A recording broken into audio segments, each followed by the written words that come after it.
신명기서 1장 12절에서 18절까지입니다. 신명기 1장 12절에서 18절까지의 말씀입니다.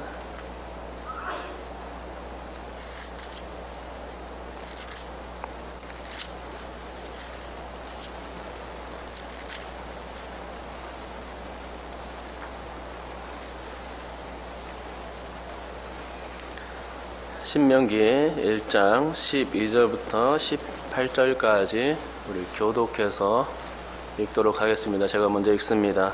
그런즉 나 홀로 어찌 능히 너희의 괴로운 일과 너희의 힘겨운 일과 너희의 다투는 일을 담당할 수 있으랴.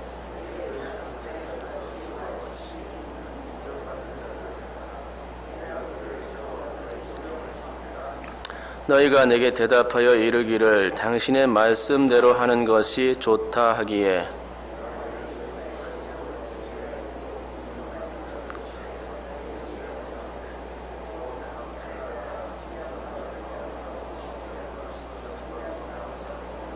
내가 그때에 너희의 재판장들에게 명하여 이르기를 너희가 너희의 형제 중에서 송사를 들을 때에 쌍방간에 공정히 판결할 것이며 그들 중에 있는 타국인에게도 그리할 것이라.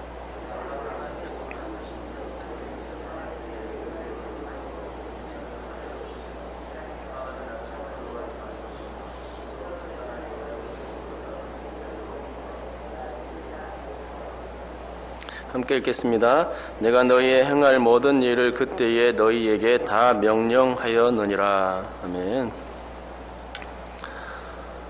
출애굽한 이스라엘 백성들이 이제 광야에서 다 지내고 해야 될 일은 가나안 땅을 이제 정복하는 일입니다. 가나안 땅에 들어가야 되는데 가나안 땅에 들어가기 전에 정복을 앞두고서 해야 될 일들이 있었습니다. 그것은 꼭 필요한 일이었는데 바로 지도자를 세우는 일이었습니다. 모세와 같은 지도자가 있었지만 중간 계층의 지도자들이 필요했던 것입니다. 이 지도자를 세우는 일은 백년 대계를 준비하는 일입니다. 어느 공동체든 어느 단체든 지도자는 중요하지 않습니까? 우리는 대통령 탄핵과 관련된 두 번의 일을 거치면서 참으로 지도자가 중요하구나라는 생각을 가졌습니다.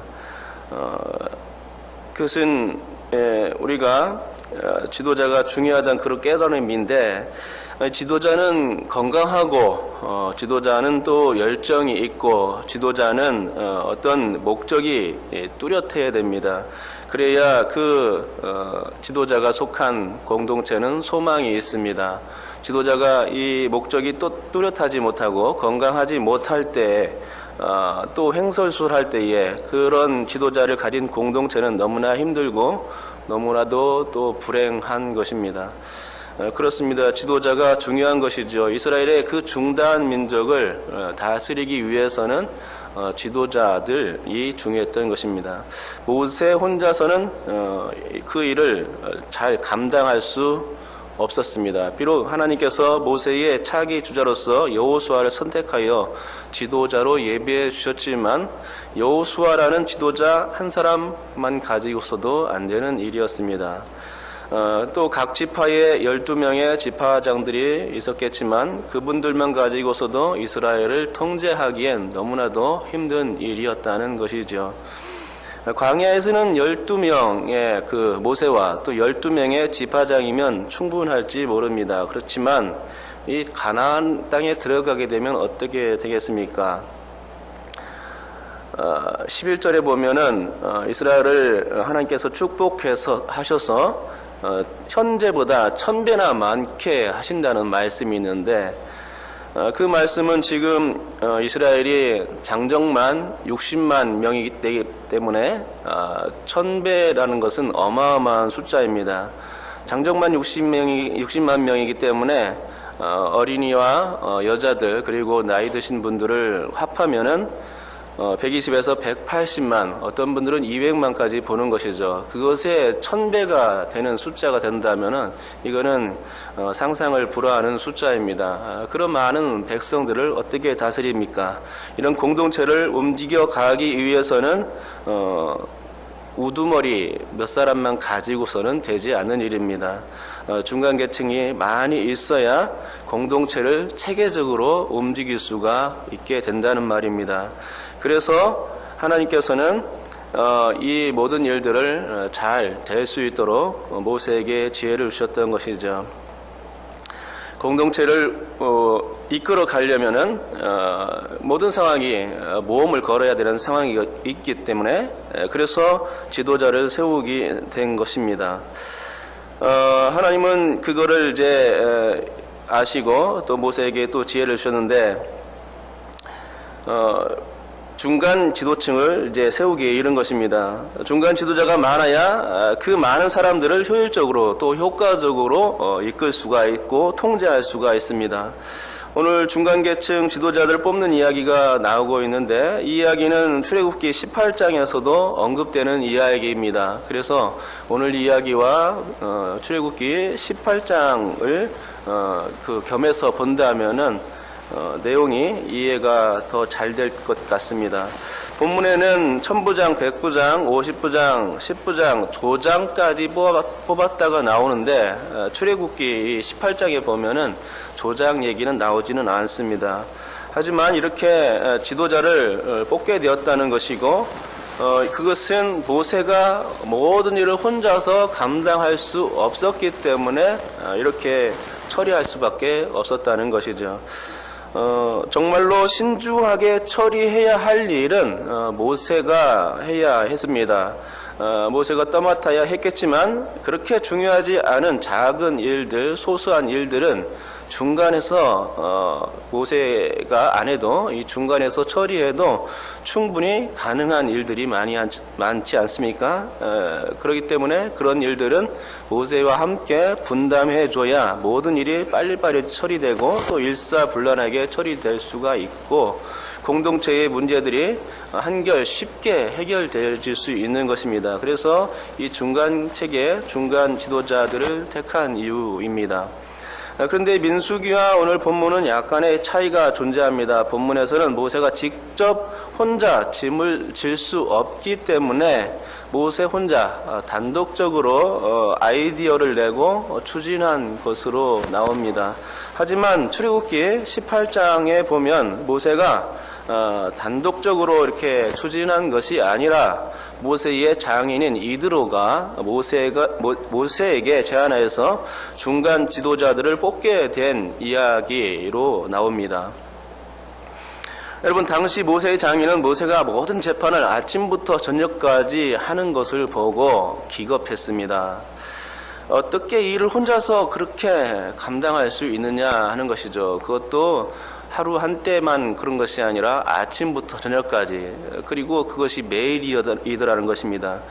이런 상황들을 보면서 장인 이드로가 모세에게 충고하게 된 것입니다. 그렇게 하면 너도 일이 중하고 백성들도 필경은 기력이 쇠할 것이다 라고 충고를 주었던 것입니다. 날마다 그 일을 하고 있으니 얼마나 힘들겠습니까? 아마도 이드로가 백성들의 기력이 쇠할까 걱정했던 이유는 모세가 혼자서 재판하기에 그 재판의 결과가 더디기 때문이 그렇습니다. 그럴 것이라고 생각하는데요. 사람들이 모세 앞에서부터 저쪽까지 나래비로 줄 서 있는 모습이 그 머릿속에 상상되지 않습니까? 저도 6, 7년 전에 LH에서 아파트 분양이 있어서 서류를 제출하려고 있었는데 몇 시간을 줄을 서서 기다렸습니다. 참으로 힘들다는 생각이 이제 그때 들었는데요. 요즘은 백화점 행사 기간에 그런 일이 종종 있죠. 그래서 어떨 때는 저 끝에 서 있다가 행사가 종료되어서 그만 집으로 발걸음을 돌려야 하는 그런 일도 있습니다. 그렇습니다. 모세의 재판은 아침부터 저녁까지 진행되었는데 그렇게 했어도 재판을 받지 못한 사람들이 발생하더라는 것입니다. 내일 합시다 하는 말이 떨어지면 끝인 것이죠. 그래서 그 말이 떨어지자마자 사람들은 다 뿔뿔이 흩어지고 오늘 재판 받지 못한 사람들은 다시금 내일 나와야 하는 것입니다. 그런 상황이 계속해서 벌어지다 보니 얼마나 답답했겠습니까? 이드로의 눈에는 그것이 거슬렀던 것입니다. 그래서 모세에게 한마디 했던 것이죠. 맞습니다. 모세는 장인의 말을 듣고 그렇게 좋게 여겨 중간 지도자를 뽑게 된 것이죠. 그러나 오늘 본문에는 그런 내용은 생략되고 모세의 이야기만 나오게 된 것입니다. 민수기 18장에 의하면 온 백성 가운데서 능력 있는 사람들을 뽑았는데 이는 장인의 충고에 따른 것이었습니다. 그 하나님을 두려워하며 진실하며 불의한 이익을 미워하는 자들이었습니다. 가만히 보면 이 기준은 매우 도덕적인 기준입니다. 도덕적으로 흠이 없어야 지도자로 세울 수 있는 것은 어쩌면 당연한 것입니다. 모세의 장인은 그런 사람들을 중간 지도자로 세워서 그들에게 율례와 법도를 가르치고 마땅히 갈 길과 할 일을 보이려고 조언해 준 것입니다. 그렇게 한다면 매일 혼자서 끙끙대며 했던 그 일, 그리고 혼자서 하기에 더디기만 했던 그 모든 일들이 아주 수월하게 잘 풀리고 백성들도 편할 수 있게 되는 그런 아이디어였던 것이죠. 그래서 모세는 정말 그 말에 동감하고 중간 지도자들을 세우는 일을 즐겁게 추진할 수 있었던 것입니다. 여러분, 교회도 마찬가지입니다. 소그룹 지도자들이 많이 세워져야 합니다. 그러면 그 세워진 사람들로 인하여 활기를 띨 수가 있습니다. 그리고 어떤 책임감이 그들에게 주어짐으로 인해서 자신들의 그 할 몫을 발견하고 또 그것이 교회의 목적과 부합되게 활동할 수 있게 되는 것입니다. 담임 목사가 유초등부에 갔다가 다시 중고등부에 가고 또 오후에는 청년부로 가고 설교하는 식으로 이런 식으로 가게 되면은 어떻게 되겠습니까? 목사가 몸이 10개라도 부족합니다. 그러기에 그 자리를 맡아줄 다른 교역자들이 필요한 것이고 그들이 세워져서 담임 목사가 손이 닿지 않는 부분들을 만져줄 수 있어야 되는 것입니다. 그러면 모든 일들이 한결 쉽게 해결될 수 있고 교회가 그 각 부서들이 잘 움직여질 수 있는 여건들이 되겠죠.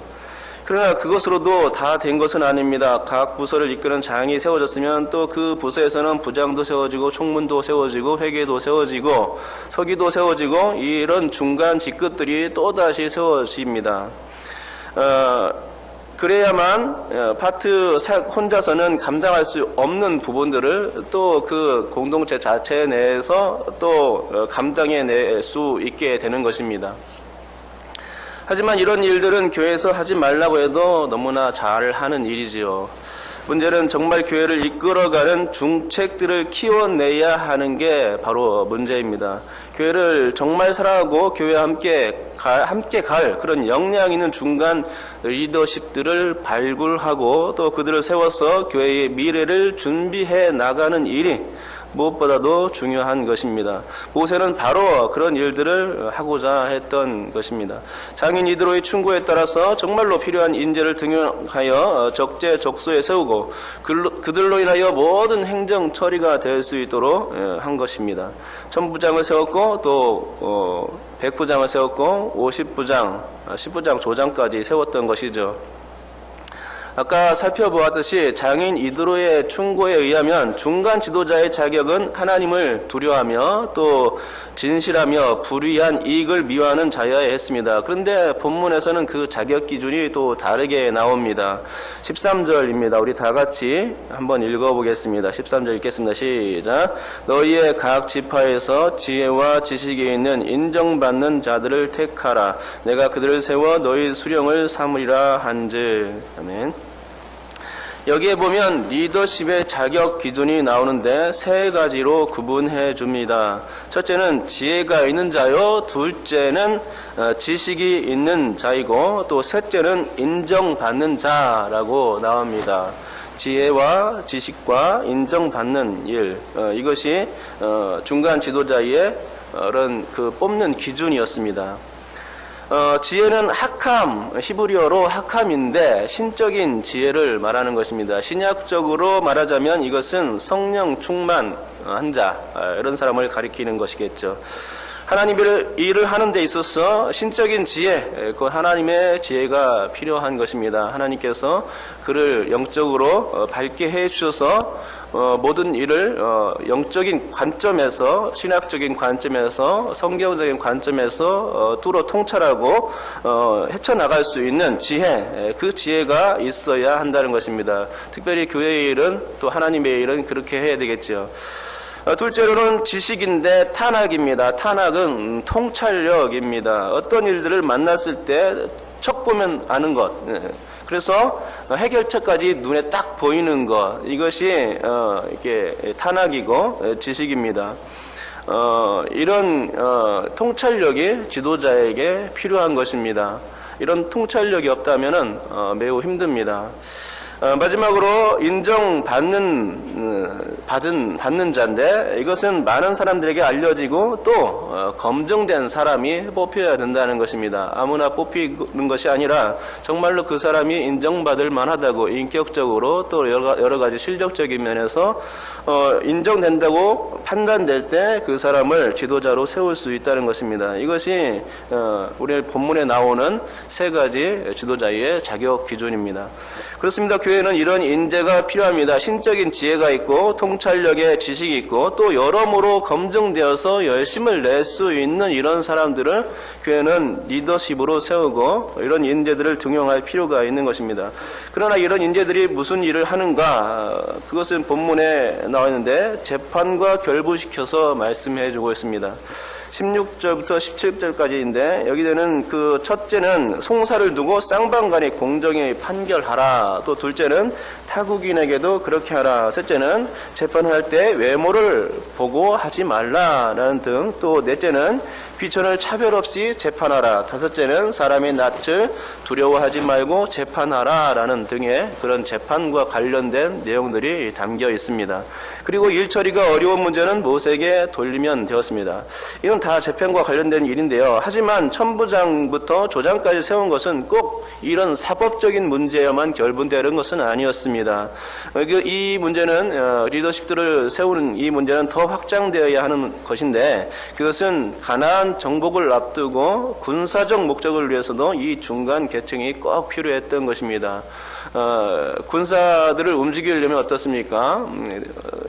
최고 우두머리 대장이 있어야 되겠지만 장군 혼자서 다 통제할 수는 없습니다. 중간 계층들이 있어서 아주 일사불란하게 움직여지리라 하면은 중간 직책들이 많이 세워져야 하는 것이죠. 하지만 본문에는 이제 군사 목적은 나오지 않습니다. 그러니까 이것은 외부적인 문제보다는 우리 내부적인 문제를 해결하자라는 의미에서 이렇게 나오는 것으로 보입니다. 가나안 정복을 앞두고 공동체의 내실 있는 체계, 이것을 세우자라는 것이 바로 이 본문의 그런 의미인 것입니다. 우리 교회도 이렇게 되어야 합니다. 외부로 어떤 일을 하기 전에 충분히 인적 발굴이 되어야 하고, 그것은 더 큰 도약으로 이어질 수 있는 발판이 되어질 수 있다는 것이죠. 정말로 교회를 이끌어가는 인재들을 많이 발굴하고 키워내는 일을 해야 합니다. 그래야만 교회가 소망이 있습니다. 교회가 활동적으로 활발하게 잘 움직여질 수 있는 여건이 되는 것입니다. 초대 예루살렘 교회가 구제 문제가 발생했을 때 7명을 집사를 세웠던 것 아닙니까? 7명의 집사를 세워서 그 어려웠던 문제들을 잘 해결할 수 있었던 것입니다. 안 그랬다면 사도들이 얼마나 힘들었을까요? 사도들이 중간에서 막 그런 일들, 자질구레한 일들까지 처리해야 했다면 사도들이 정작 해야 하는 일들, 복음 증거하는 일들, 기도하는 일들, 이 말씀 전파 사역을 감당할 수 없었을 것입니다. 하지만 집사들을 세워놓으니까 그 모든 일들, 자질구레한 일들, 구제하는 일들이 다 순조롭게 풀리더라는 것이지요. 그렇습니다. 교회가 정말로 원활하게 움직여 가기 위해서는, 정말로 또 활동적으로 움직여 가기 위해서는, 또 정말로 생명력 있게 움직여 가기 위해서는 어떤 일을 해야 하느냐, 인재를 발굴 발굴해내는 일입니다. 이 일은 정말로 교회에 필요한 일이고 교회의 소망과도 연결되는 일입니다.